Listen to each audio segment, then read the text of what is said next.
Hey everybody, welcome to the channel. This is James with my co-host Will, and this is more dead stuff. We're going to be reviewing the Walking Dead universe. Really, we've got to start with season 1. So we're going to start with season 1. We're going to cover the first 3 episodes in this video and talk about them and kind of break them down a little bit and really remember them, you know, because really I've rewatched it several times on DVD, on streaming, on, you know, Blu-ray. It's just like I've watched it a bunch of times, and I know a bunch of people have. I know Will probably has. And it's like, you know, the best season ever. So we're going to break it down, start with the first 3 episodes. Hey, Will, what's up, man? Hey, everybody. How y'all doing, man? So we're going to start with episode 1, Days Gone By. I mean, to me, episode 1 is like a short film, little just... a standalone. If that's all we ever got, it would be pretty daggum good, just episode 1. But Rick Grimes, Will, man, you know, there was a time when we just turned on the TV or whatever, wherever you were in whatever time, you watched episode 1, you know? Yeah, I mean, like I've said before, I got to watch it late. And I didn't have anyone to talk about it with, and just sitting there watching by myself and, you know, seeing Rick open his eyes and then, you know, everything that unfolded after that, I feel like is one of the most iconic scenes in television history. Maybe I might be reaching, but I mean, I do kind of feel that way. Oh yeah, it's big. It's big. You know, he's confused and alone. He begins searching for his family. That carries all the way through to the bridge. You know, I'm just a man looking for my family, and he pulls the trigger and the bridge blows up. So that's the theme really for Rick. So could you imagine waking up to that? I really couldn't. You know, I think I've talked to a lot of people over the years because this show makes you ask a lot of times, what would you do in that situation and those kind of things. And, you know, a lot of people say, oh, I'd do this and I'd use this weapon and blah, blah, blah. And, you know, in reality, it may be like, I'm going to scream like a girl and run the other way, you know, until I get eaten. Well, it's pretty easy to sit back and, like, you know, what they call it, like a armchair quarterback. Yeah, you know, for it's sure. easy to say what you would do when you're not in that situation. But just imagine waking up, not knowing how much time's passed. You know, probably hasn't eaten in a while or drank anything. Yeah, where is everybody? Where's my family? Dark. Yeah, no nurses, no doctors. It's dark. You don't know what could happen, and just being that lucky and not running into any walkers that early, because I feel like in the beginning, I feel like that's how a lot of people died, because they just simply didn't know what they were looking at. Yeah, for sure, You know, sure. Yeah, I think we saw that in I mean, Fear and it a could've- little bit. You know, Fear touched on that just a little bit, I guess. Yeah, that was the good thing about Fear. It kind of gave us a glimpse of what was going on from the beginning, you know? Yeah, I wish they'd showed us more, but they did give us some, you know, and let us know about a lot of the stuff that happened in the beginning, the stuff that Shane saw once we get to episode 2. I think that played at the beginning of that, the bombing of Atlanta, that was Operation Cobalt. But also, you know, people seeing walkers for the first time, because we only got Rick. Like the whole rest of the group in episode 1 had already seen walkers for like a month or 2. Rick was just seeing all this stuff and experiencing it all for the first time. Yeah, and I think that was, what, 59, 60 days in when Rick woke up? Yeah, so they say supposedly, you know, the timeline is all wiki-wacky, but yeah, man, that would be crazy to wake up in the middle of any kind of apocalypse, you know, where everybody's gone and people are dead. That would just be freaky-deaky. Yeah, I mean, just him making it out of the hospital was, I mean, a feat. And I guess looking back, he doesn't realize how lucky he was to make it out. Yeah, and make it to Morgan. And lucky that he made it to Morgan and not some, you know, governor type person or something, you know? Yeah, and I do feel like him meeting Morgan was probably one of the best things that could have happened, you know, because they showed him how to survive, or they gave him a quick tutorial. You know, they gave him a crash course real quick. Yeah, for sure. Yeah, it was a good moral compass to land on instead of some, like a Joe the Claimer group, or just Yeah. something I mean, some bad element. and say, I wonder how long it took for people to fall like that, for people to lose their decency that quick. Mm. 2 months is when Rick woke up. I mean, I guess if we was to look at fear for, a small guide of, what happened before Rick woke up, you know, how many people died then? Yeah, a lot. I think the human nature thing with people. I think there's a spectrum to that. It's like some people are going to day one. Some people it'll take a long time, like Rick. It took him a long time to become Shane, but he did. You know, But I mean, would you really say he became Shane, well, or he just adapted and became the person that he needed to be in that environment? yeah. I mean, you can say both. I think because that's the question. And I've done a lot of videos on my channel about it as far as the moral compass of things. Like, is it right? Is it wrong? Is it justified? Is it, if you had done it another way, would it have worked? I don't know. Those are the questions. That's why we love the show. I think is you ask those questions. It makes you ask those questions, and like question your morality. Like what would I do in that situation? Well, but I definitely as well think there's a difference between morals and doing what you have to do. Like, what Shane did when he, shot Otis or whatever. I mean, that was a moral issue. He didn't have to. You know what I'm saying? Well, I So, mean, I mean, I do. if he didn't, and the Walkers got both of them, and then Carl would have died because they wouldn't have got those supplies there. So that's the thing. It makes you start asking the questions, and there's several outcomes, and it's like what's right and what's wrong, and like you say, justified, like it needed to be done or something. If you have to kill somebody to protect your family, for example, it's like Mhm. you have to brush morals aside sometime. It's like, I'm Well, sorry, I'm not supposed to kill, but you're about to hurt my family, so and I get that. I guess I can say that too. Like in Shane's mind, what's morally right and what's just like justifiable. You know what I mean? So I guess it could be in just, the eye of the beholder when it comes to that, because everybody's reality is different. Was it necessary for them to kill, the guy from the bar? You know, maybe, maybe not, you know? And I guess those are the kind of dilemmas we face all throughout the show, yeah, which is kind of good. That's a kind of a good thing and a bad thing, in my yeah, opinion. yeah. The bar thing, he was about to quick draw on him, so I think Rick didn't have a choice there. And sometimes that's the thing too. You don't have a choice. It's like in a lot of ways, even in real life, sometimes, you're put in a situation in a moment, like it's not like Well, you it built up to it. It's well, like you're in that moment. Like you walk in a convenience store and it's getting robbed and they point the gun at you. What do you do? It's like that moment. I was talking about Randall, I think was his name. Was it necessary to kill him, or, Oh, the guy they in some caught, people's mind? the guy they, Hmm. the guy they caught. Yeah, Shane thought it was. Shane and Rick thought that they didn't have to kill him. Shane thought they did. Right. But Shane's reasoning behind that though is look at the people he was with. Yeah, it's Now he logic. knows where we are, so we have to do him, we have to do him in so that way he doesn't go tell his people. Yeah. But then again, what if the guy doesn't go tell his people? But why wouldn't he go tell his people? Yeah. See, Morgan would have let him So live, but Rick by season 4 and 5, Rick would have definitely probably killed him. I think for sure, after he bites that guy in the throat, Oh yeah, for sure after that's, that. I feel like, but I just think about, I know we're kind of skipping ahead a little bit, but just think about, the whole surviving a terminus situation. Yeah, man. Like you're literally about to be bled out. That would suck, man.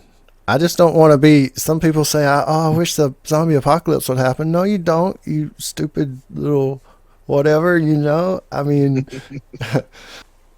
Well, I mean, who's to say that we get Walking Dead zombies and not World War Z zombies or, oh fuck you that.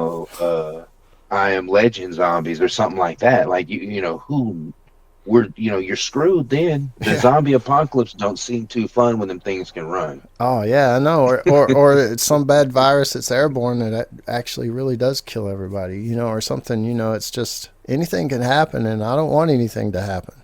I mean, the economy's bad, but at least we got a economy.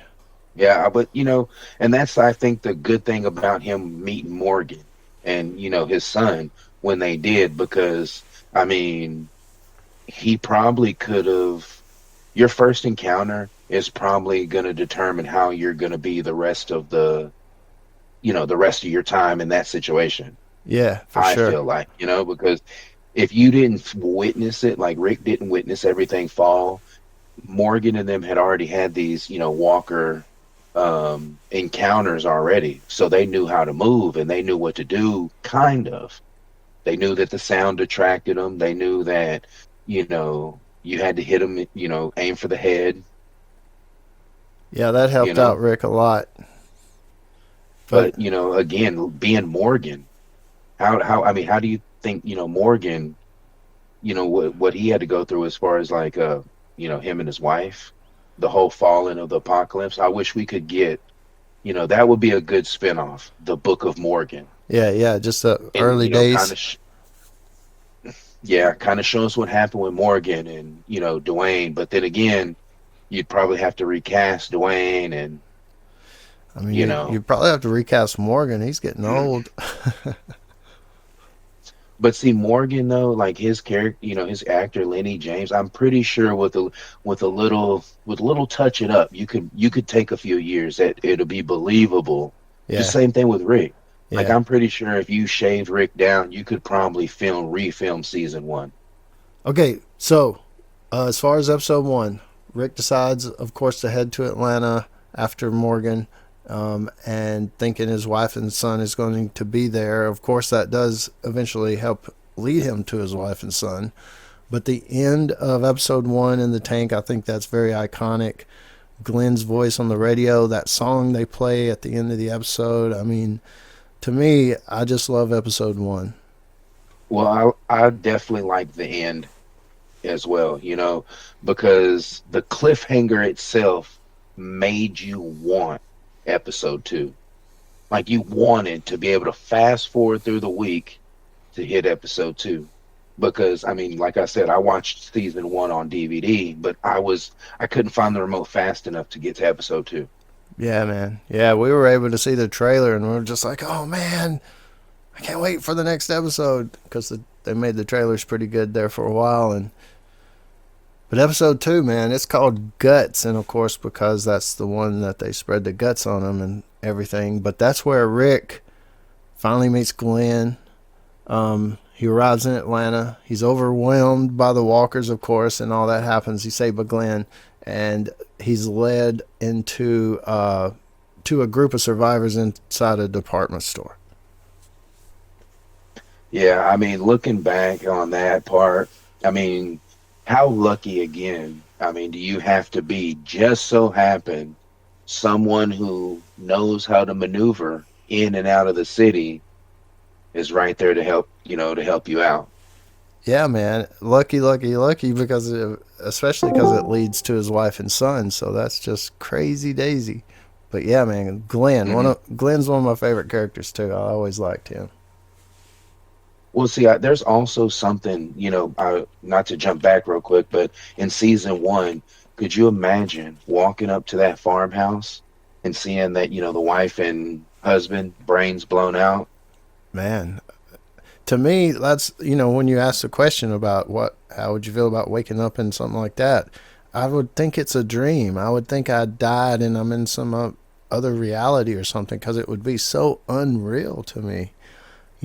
It would break my brain. I I don't mean, see why more people didn't go damn crazy.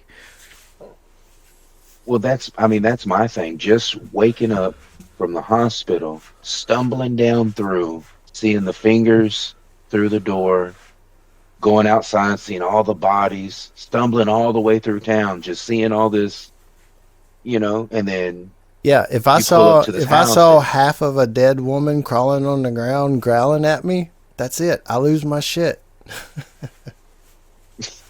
that's what I'm saying. The complete mind fuck that would be, and for him to just roll with it, man.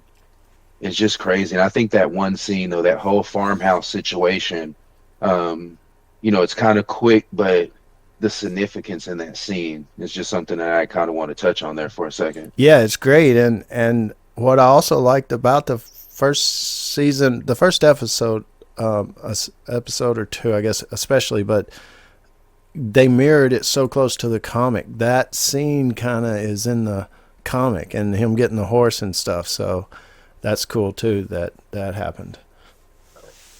Well, yeah, the whole first season though, the first season or the first two, maybe three. I can't remember when they switched the producers or whatever, but I know you can definitely tell the difference after season three. Yeah, they changed a couple of times there. I think they changed it too, and then they changed again. Episode two, of course, they had, once he got in the department store, Andrea put a gun in his face and was like, "You're being too loud, dude." And so he meets everybody kind of. But, of course, Merle Dixon is on the rooftop shooting his gun off and stuff, creating more havoc. And, of course, the whole T-Dog, Merle Dixon thing goes down. Yeah, again, being Rick, now you got people around you. You're still trying to figure out what's going on. You don't realize that, you firing your gun off, echoing through the city is attracting more and more, And of course, Merle being on top of the building doesn't help. And so T Dog goes up there and, he handcuffs him to the roof. And I understand why you did it. But then again, you know, handcuffing somebody to the roof. You know what I mean? I don't know. I don't know that the reasoning behind it, the way he was acting. I mean, it's hard to, again, it throws that dude was being pretty rude. Like, I'm taking over the group. And, that goes down to, oh, well, there's no laws. There's no rules. There's no, you're just there. It's like you survived. You want this guy leading you, and it goes back to what we were talking about. What do you do in those situations? Well, yeah, and I agree. I'm not against what T Dot did. I'm not against him handcuffing him to the thing or anything. But then it's kind of like, you can't really tell someone else what to do. Yeah. How people say, man, you can't. Well, Rick, you can't tell it. Rick did it. Rick handcuffed him, but Merle had beat T-Dog down and was saying bad stuff to Andrea. He had pretty much pointing the gun at the rest of the group and said, "I'm going to be in charge. Anybody object?" And here comes Rick, because he had kind of pushed Rick off to the side, right? So here comes Rick and says, "Yeah, I do. Officer Friendly does," and handcuffed him. But they were supposed to go back up there and get him, of course. T-Dog, he did accidentally drop the key, and then he couldn't do nothing about it. It's like, yeah, I would have been out of there. But you know what I mean? Like, sorry, Merle. But then again, though, it's almost like, I bet you though, if Merle would have had someone else up there, they probably would have got out of there. But then again, you never know. You don't know how many zombies was up there, but obviously he got out of there because he cut his hand off. Yeah. Yeah. But again, I'm not mad, that the whole situation happened. He deserved it. He deserved to be punched in the mouth. Yeah, he did. And the whole handcuffing him to the roof, it left the thought of, well, what happened to him? Where's he at? Blah, blah, blah, blah. It kind of created a little side discussion with that. And it was, again, season 2 was written just as good as episode 2 was written just as good as episode 1, Yeah, I liked it. And that brought in the whole, because he was shooting his gun and stuff, all the walkers attracted around the building. So how were they going to get out? Well, they ripped a guy's guts out and put him all over him. You know, Rick and Glenn. I thought that was a pretty iconic little scene. They was able to mask their scent and walk among the undead. So that was pretty cool. I'm surprised it worked. I mean, I'm pretty surprised they're surprised it worked. You know what I mean? Like the fact of that's a risk. Like you walking out there, you don't even know if it's gonna work. Yeah, you know that's I one mean, that's one thing about The Walking Dead is like you really gotta just kind of go with it all, not just part of it, most all of it, because if you really start thinking about it, it wouldn't work. You know, it wouldn't. The Michonne, the way she like did two zombies on a leash, that wouldn't really work if you start thinking about it. But you just gotta go with it. You know, you just gotta go with it. but when I did see her and when I seen all of that, the guts and everything, I was like, makes sense. You know, because again, we don't know what the circumstances are. Kind of remember in World War Z, the cancer kid that was bitten down, Yeah, yeah, yeah. You don't and know. the zombies was all right. So I mean, I'm not down in it. It worked, Yeah. and the the rainstorm came and started washing it off, and lucky. I mean, I don't know what it is about movies and TV, but I don't know anybody who leaves their keys in the visor. That's every damn show you watch, man. Everything. It's just a trope. It's It's one. either that or you hotwire it. Yeah, it's a trope. It's either the keys are on the visor or it's a anybody can freaking hotwire any car. Yeah. That's But why again, that's though, why I would it was suck as a writer in a TV room because they would start going down that road and I'd be like, "What the hell are y'all writing?" and I'd get fired. but I mean, again, though, I do feel like everything season one. I mean, I keep seeing season one, but episode one flowed right into episode two. Episode three, two flowed right into episode three, and the whole season. I mean, I think it was the best. Oh yeah, man. Episode 3, Tell It to the Frogs, which is a crazy name I always thought, but it does make sense, I guess, in the big picture. Rick reunites with his family, so that's very iconic as far as him arriving back at Quarry Camp and not just finding Lori and Carl, but Shane as well. So that started that whole thing. Well, I do. I definitely feel like, again, how lucky.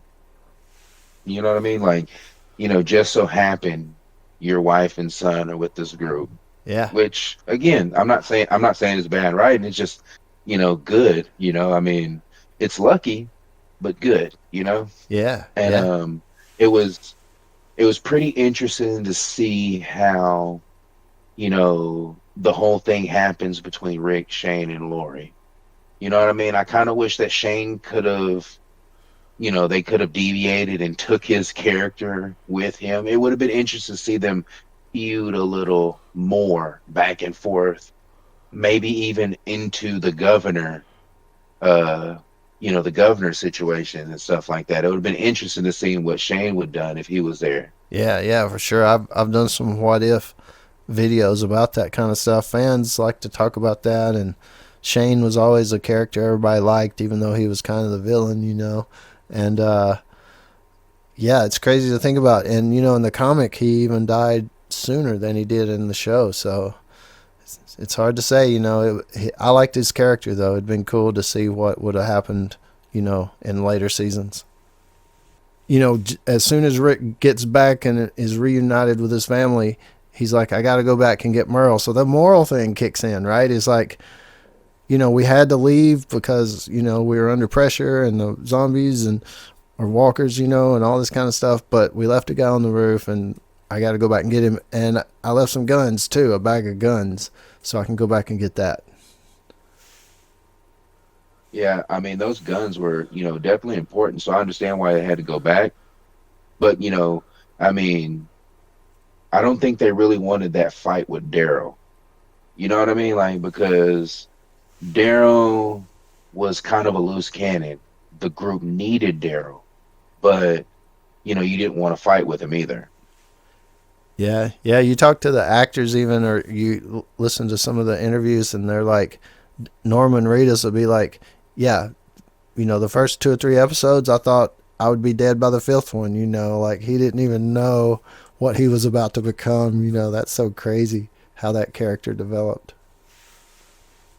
Well, I mean, you could just tell though, like you could see how, I mean, he was a hunter. He knew how, he wasn't afraid to, deal with zombies. I mean, just the whole thing, he was a strong asset to the group. So I feel like even though he wasn't in the comic, he was a really good addition to the show. Yeah, but episode 3, man, we're kind of wrapping it up as far as this video because at the end of episode 3, of course, Merle, they find that just his hand, and that's where it ended with Daryl kind of screaming no on the roof. But that was, to me, a great ending. Like, oh crap, he got away or he's gone. It's just his hand. He cut his hand off. Well, again, like The Walking Dead is known for its, good cliffhangers. Like they know how to get you to like, now what? You know? But yeah, I mean, one thing we didn't touch on, of course, the Rick and Lori thing, you know, has been shown to us. We got to see the beginning stages of Operation Cobalt, or part of Operation Cobalt, when they bombed Atlanta. A lot of stuff happened in these 3 episodes, and I think they're some of my favorites. I like season 1 as a whole, but the first 3 are definitely, I like them all. Well, I mean, like, the thing of with Lori and Shane, like it's been 2 months. Like, I guess everybody agrees different. What would you do? I guess that comes down to what would you do? It's kind of like some people are like, man, I don't think at that point, sex would be on my mind. You know what I mean? Like, I don't know, like I'd be too busy trying to like run or something. I don't Yeah, like I don't know. I think I would Forrest Gump it up out of there or something. yeah, But yeah, I mean, it's it makes you wonder if had they not been doing it already. yeah, yeah. There's all Because kinds of I think when they questions. were because I do think if I remember right, when they're sitting in the car talking and all that, like, you know, didn't Rick say him and Lori were like arguing and he don't know Yeah, why she's not talking to him yeah. and Back in episode 1, so yeah, for sure. I mean to me it kind of seems like she was already cheating and what now the question is was it Shane if she Right, was right. like Yeah, that's a big because question. Go ahead. they kind of linked up pretty quick Yeah. is what I'm Well, saying. yeah, and it definitely totally could be that or more. I mean, that's the thing. We don't know. I do think her explanation in the show is valid as far as the situation she was in, and that goes back to any of the situations that we could talk about, like killing somebody, shooting Otis, or really anything. But just think, if you I mean, were just think if you were I Lori kind for of a second, if you thought Rick was dead, and she did, even if Shane told her, and he lied, so that's Shane's fault, but she thought Rick was dead. Shane had saved her and Carl and kept them safe up to this point. It's been like 2 months, okay? And there are people that are dead walking around that can't die and all this kind of stuff. And the things that she's probably seen, her excuse was, I'm numb. I went numb. The whole world is dead. My husband's dead.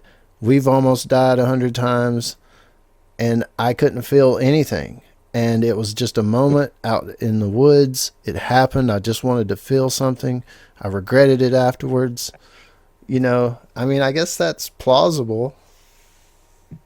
I mean, I get it, but the thing is too, like, and this is just for, discussion's sake, and I'm not picking on the writing or anything, but I mean, if you look at the interactions between them, like they were doing that kind of stuff already. It wasn't just one time in the woods.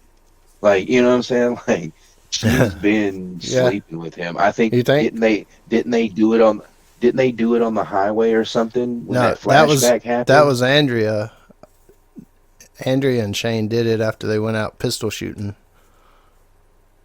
Well, yeah, but I'm saying like Lori and them, like her and Shane's interaction was a little too, it was more than just once They in the kissed in the woods. tent. It showed them kissing in the tent, but yeah, that's the whole And I mean, thing. and I mean, that's part of it. We can speculate and theorize. You never know, and she could have been cheating, like you say, with someone else even before, or could have been Shane. Yeah, there's a lot of but I mean, ways it could go. I just felt like Shane's jealousy and all that towards Rick coming back was the fact of like he was in love with her. Oh Now yeah, some people do fall in love in a week, 2 weeks. yeah, You know, yeah, that's plausible too. But I just kind of feel like I yeah, don't know, like he wanted that family, yeah. which he had it. It's like he told Rick, "You're not made for this world, Rick. I am." Yeah, I mean, again, I mean, I think every group in that kind of in that world needs a Shane because if you look at it, not saying Daryl became Shane, but it's like Daryl done what Shane probably would have done. You know what I mean? Not morally, but this just the fact of if you had to kill somebody or if you had to make a decision, like, you know, I kind of feel like Daryl kind of assumed some of those qualities. And again, I could be wrong, but that's kind of my opinion. No, I think Daryl and Rick did. I mean, all the way up to the Savior War, probably. You know, they were willing to do whatever. Yeah, I definitely agree But that, you know, I think, they went through some hard crap, though. You know. I mean, I guess in that situation, if you have, you know, a little bit of food and somebody comes and steals it, I mean, do you feel like they should die for it? I don't know I about. mean, in that situation, Yeah, probably. I mean, yeah, I don't know. It's a situational thing, but depends. So I definitely think that, you know, Rick and Shane, I would love to see that go a little longer. Yeah, With, you know, that with that cliffhanger of Shane disappearing. right. That would have been pretty Coming back dope. later. Coming back and then bumping into each other as, you know, as CRM. Oh, that'd be funny. All right, so we're gonna wrap this one up. We made it through uh, episode 3 of season 1 and really detailed it out and talked about it. But if any of you guys, of course, want to say anything else or talk about it, let's hear what you thought. Let's hear what you think down in the comments below, of course, and we'll join you down there and talk about it with you. Will, it's good to have you again. We're about to do episodes 4, 5, and 6 as well in a video, and then we'll just continue from there. We'll probably hit the spin-offs. We may do World Beyond. Who knows what we're going to do, right? Yeah, we'll get down to it and, you know, review what we got coming up. Nice, nice. All right. You guys let us know what you think down below. This is James and Will. We're out. All right, man. Thank you. And as always, stay tuned for more dead stuff.